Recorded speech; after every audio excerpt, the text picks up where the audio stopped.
Southwestern Family of Companies welcomes you to the Action Catalyst. Each week, our diversely and amazingly accomplished guests share their insights and inspirations to help us ignite our own. So let's invest attention together to breathe, to reflect and refocus, and decisively defeat that voice we call Mr. Mediocrity. Then let's enjoy moving forward to make a positive difference in our world. On today's episode, host Dan Moore speaks to Cortney Woodruff, an American tech investor, entrepreneur, founder and CEO of Trainersvault, as well as the executive chairman and co-founder of the online education platform, Assemble, a streaming platform that provides online courses taught by experts from around the world. Woodruff's mission merges worlds and creates opportunity by connecting Black thought leaders across industries to a broad, learning community. We hope you enjoy. Well, Cortney, before we dive in, I want to let our audience in on a little context for this interview that you and I were just discussing. This is actually our second attempt at having this conversation, because the night before we were originally scheduled to speak, you quite shockingly found yourself at gunpoint during an armed attack. We're so thankful you weren't harmed, and you were just sharing with me that you amazingly had a pretty positive take on that whole situation. Yeah, that was just insane. A lot of that stuff has been happening around here, though, so I don't take it too personal. Just try to find like the pros and like the positive light to kind of shine on it, you know? The night it happened, because I haven't told most people that, right? I have this tendency to try to like correlate these subtle things in my life to like people that I've studied or admired. And so something that I found was pretty much for all the individuals that kind of created industry in this country and around the world, there was always this life or death moment that hit them. And they were spared. Like John D. Rockefeller, like the first time he was getting ready to go meet Cornelius Vanderbilt to do a deal, he missed his train, and that train actually fell off. There was a huge catastrophe and everybody fell off a bridge and everyone passed away. And that was like the sign in his mind from God to tell him like he was really doing the right thing and his life had been spared. And it gave him like that next level of confidence to ultimately be very, very adamant and brave and determined in his decision making with building Standard Oil. So I kind of looked at it like that, like 30 minutes after having like 2 guns held in my head, and was like, this is a sign I just got spared, you know? Woo, that is absolutely right. Well, you've done so many amazing things and you're really helping a lot of people. But I know our listeners always enjoy hearing a bit about the backstory. Could you share maybe some of the most significant people that influenced you, and then also the events that maybe caused you to redirect yourself, and then years later you realize all those events added up to where you are now? They definitely have. You know, none of our paths are linear. You know, there have been some key moments in my life. The first was probably just my family. My grandfather actually and my grandmother started the first Black-owned grocery store in Jackson, Mississippi in the 70s. So, you know, as a kid, I grew up in that store and I saw my dad working it and taking over the family business. And it actually was in the neighborhood that Medgar Evers lived in. As a kid, I vividly saw his house where he was murdered. And it's also the neighborhood and the community of the movie The Help, you know, so it was that area. So I guess I kind of had the entrepreneurial spirit in me. And I didn't realize it, but by my family being successful at that, they really was the go-to resource for a lot of people in that community. You know, my grandfather was quote unquote Santa for many of families, you know, for years. And he gave so many people groceries and items, you know, on credit because that's all they had. And when I look back on it, I see 2 things. I see entrepreneur in that, and I also see a willingness to help everyone around you. And be humble enough not to remove yourself from the circumstances because you are successful. And then I also saw that business fail because large companies like Kroger and you now have the Whole Foods and stuff basically put the small mom and pop stores out of business. And I actually always had a chip on my shoulder about that. Like, how can I get my granddad's grocery store back one day?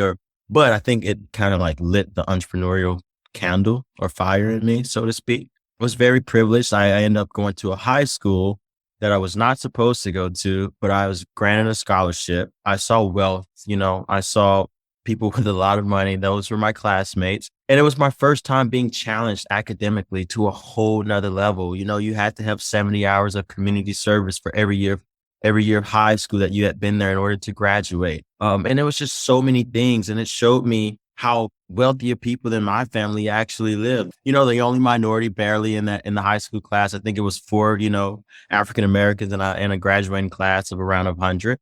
So that basically got me used to being the only Black person in many of the rooms that I would be in the future, you know? But I took that work ethic from high school, and I remember the first year in college, they said, you know, your goal is not to get a degree here only. Your goal is to get a degree, and your goal is to learn how to be an adult and communicate. And so after my first year, I would always go to my professors and say, hey, can we make a deal? If you give me my entire syllabus and I promise to get you all of this work back in 3 weeks, can I be allowed to skip class and only come and take the midterm if my grades require me to, or don't take the midterm and only come back and take the final? And 10 out of 10 of the professors would be like, you know, if you want to take that risk and not learn this in the classroom, be my guest. So I really didn't spend a lot of my time on campus. I spent it traveling and pitching my first tech startup and going around the United States and traveling and going back to see my mom and see my little sister grow up while I was in college, definitely in my last 2 years, you know? That is an incredible story. Yeah, you know, so those are some of the small things. And ultimately I graduated, I think it was top of the class in economics. And I spent maybe 8 months, you know, at home trying to figure out what was next. I ran a startup in Spain for a year, learned the language, just wanted to enjoy Europe, and I gave everything up. And I moved to Silicon Valley with the idea for a startup I had.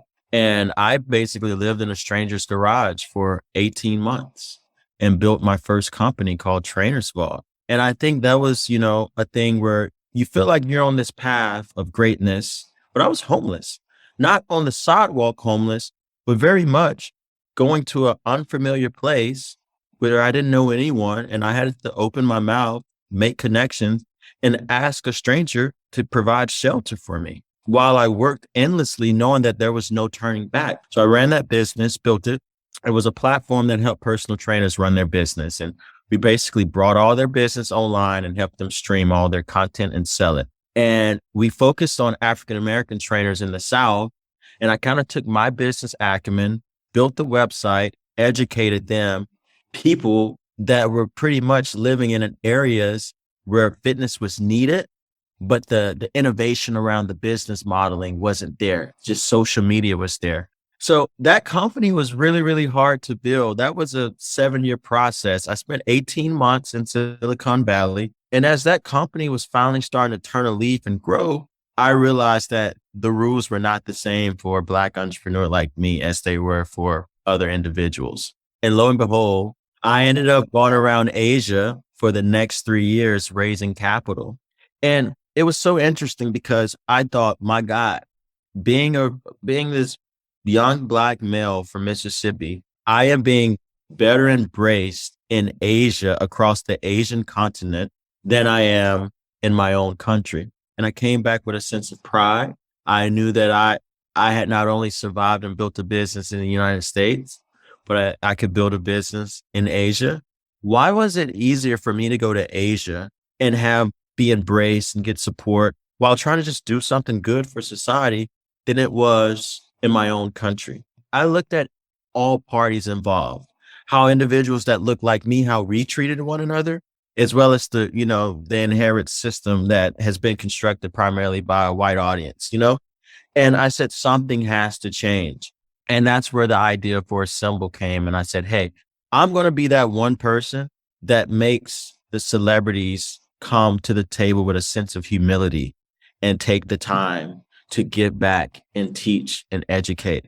And I'm also going to be the person to build celebrities out of the other successful individuals that are in our communities that are doing amazing things outside of media and entertainment.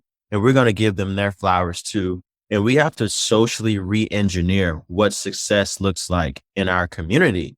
Because if all you see is a basketball player or his best friend, or an entertainer and his best friend being the catalyst to having wealth and money and providing for your family, you're going to over-index in it as a group of individuals. And we're going to stay in the same predicament that we're in. Cortney, what a story. Because it's not only the things that you've done, it's who you've become in the process. You know, it's been said that the only way you really know what you're capable of and how resilient you can be is to be put in a situation where you don't have a clue what to do next. Yeah. And you've done that multiple times. Yeah. You're clearly an encourager, and that's an important point. Have you ever hit a total, I don't want to say have you ever, because I know you have, a brick wall that was so unexpected you weren't sure how to get around it, over it, under it?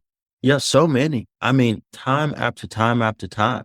So normally when things just get crazy, I always sit very calm and still. It's like, like the quiet before the storm when it just gets super quiet and you know the lightning and the thunder is coming. I just get quiet and I just think and my mind goes through every resource, every contact, every asset that I have that could attack this problem.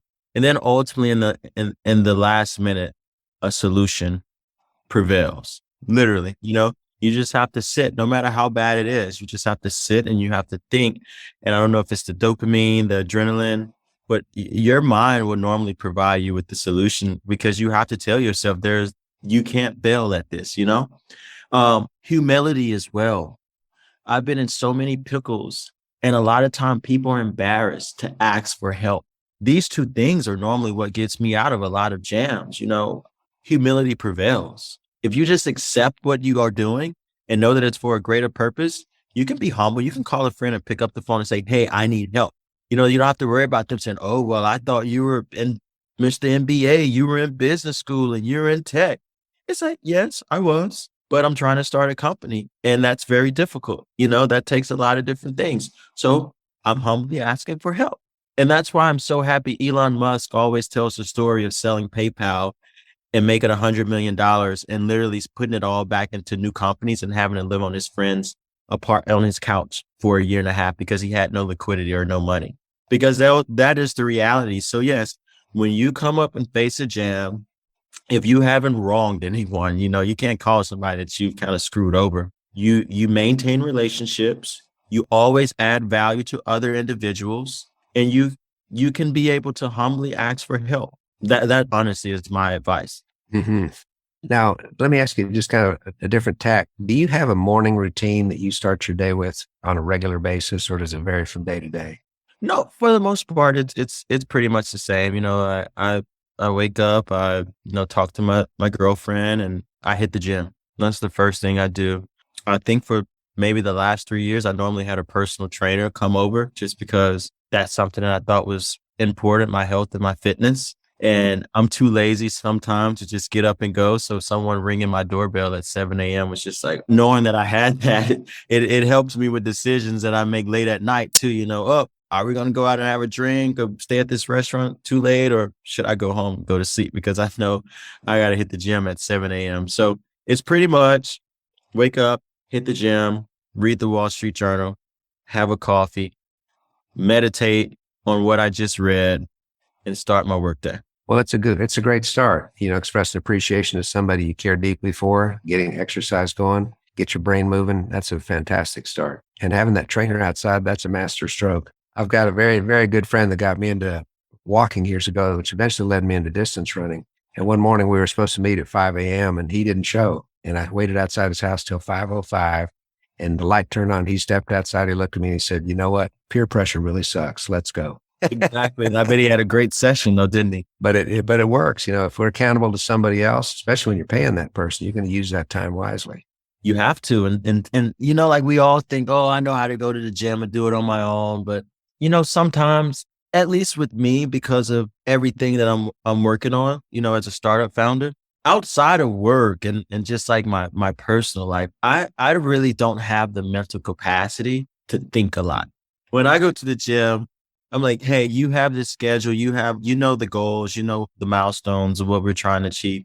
You just tell me what to do because I don't want to sit there like, okay, what do I do next? So I really have very limited capacity to apply critical thinking to things outside of work and just like, family issues and stuff like that. Obviously my personal body is that, but like, if there's an expert that knows more than me, why not once again, humble myself and let them do what they're great at. If you ever have a chance to play anything or train with a professional athlete, you can think you're in shape and then everyone says that you see them go into another gear, right? And you're like, oh, I understand why you're a professional athlete. Like you just took off, or they double down. And I actually correlate that to being great in business. the difference between the successful people and those that don't prevail is that within that, 5 to 10 year journey, because it's going to always be that. There's so many obstacles. There's so many decisions to be made. There's so many highs and lows, right? And a lot of people fail at the test of time because they don't have the resolve or the endurance to get through it. And typically you think, oh my gosh, I've been on this 10-year marathon. I'm tired.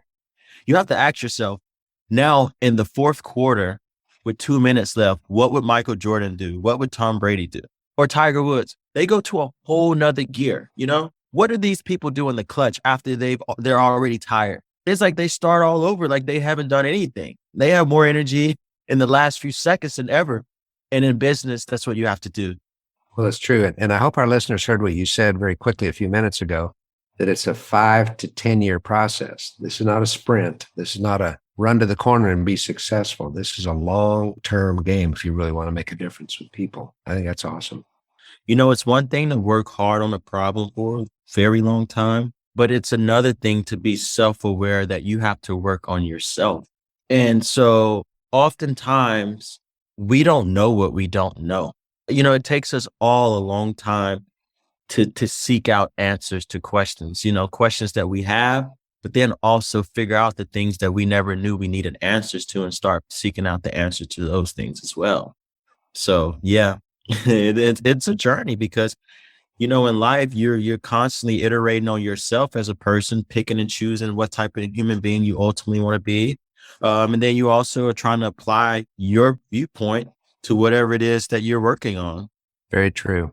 Well, Cortney, I wonder if we could wrap up by asking you for some advice. We've got listeners from all different demographics, all different ages, from high school students all the way up to retirees and everything in between. And many of them are just living the dream. The life is going really well. We got some other listeners that are struggling right now. Any words of encouragement for somebody that just doesn't know what to do next? Yeah. So I think the first thing is pick your head up. Hopefully you're always working on something where even if it doesn't work out the way you expected it to work out, you can be proud of yourself, for trying. And whatever it is that you was working on, at least you tried it, right? And you could be happy even if you fail because it was for a great cause, That's the first thing. The second thing is to always realize that even when things don't work out, make a list of all the things that you learned and just ask yourself, am I a better person? Am I better equipped, for my next run at it than I was when I first started this? Because it probably will improve your chances of success or finding some type of relief with the next thing that you're working on. And then I think to be more specific, for those that may have their back against the wall with a pressing issue, one of the greatest ways that I found myself able to get help from individuals that, I thought could have easily helped is I used the analogy of the alley hoop. Everyone's busy, right? And when you go higher and higher up the food chain, people get really busy and, there's a million people calling them every day and everyone needs something and it's draining. The easiest way to get help from individuals of influence and means is to throw them an alley hoop. So you have to do your homework. You have to figure out what's their sweet spot, what they're great at, and why what they're great at is beneficial to you, but why whatever you're doing is also beneficial to them. And if you think about it that way, you pretty much can get your point across to them very easily. And they should be able to understand it easily. And it'll be an aha moment because you will have naturally figured out a way to incentivize them. And they will go, oh, I'm incentivized by this. This is easy. All I have to do is pick up the phone and voila, because no one wants to do more hard work. That's why they're at the top. They've been working hard for all their lives, so now they have the luxury of picking and choosing.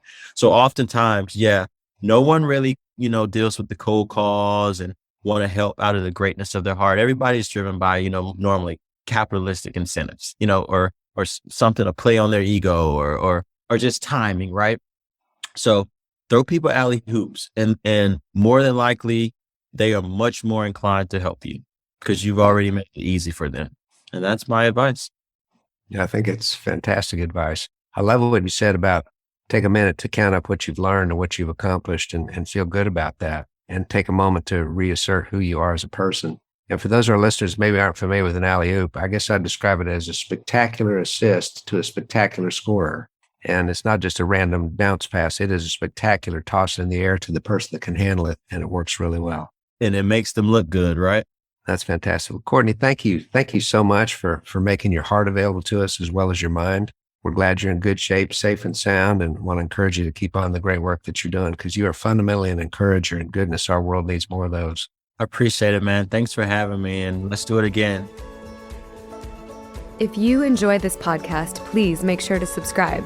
To stay updated on everything that the Action Catalyst is up to, make sure to follow us on Facebook and Instagram at Action Catalyst Podcast and Twitter at Catalyst_Action. Thanks for listening.